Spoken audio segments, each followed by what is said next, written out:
Hello mga kabayan, kumusta po? Eto, magbibigay tayo ng update kaugnay doon sa mga pangako ng ating mga opisyal ng gobyerno, partikular itong si Ombudsman Boy Remulla at saka itong si DILG Secretary John B. Remulla at itong si DPWH Secretary Vince Dizon.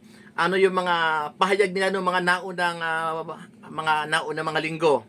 May makukulong na raw na mga opisyal ng gobyerno at mga dating senador at kasalukuyang senador bago magpasko. Ang tinutukoy na dito kabayan, iyong mga di umano ay mga dawit sa maanumalyang flood control project sa gobyerno. Ngayon, akin sina. Sabi ng ilang grupo at ng ilang mga netizen, nasaan na yung mga pinagyayabang nila at pinapangako nila sa taong bayan na may makukulong na at may mapapanagot na.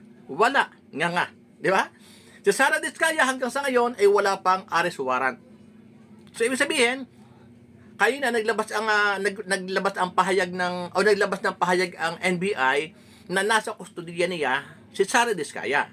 Pero ang problema, wala pa daw warrant. At sabi pa ng NBI, anytime daw ay pwede naman daw may karapatan daw si Sara Diskaya na umalis sa kanilang kustodiya. So, ibig sabihin, yung mga pangako niya wala pa hanggang sa ngayon. At eto pa, magsasarado na yung mga opisina ng gobyerno. Malamang magbubukas sila after na ng New Year.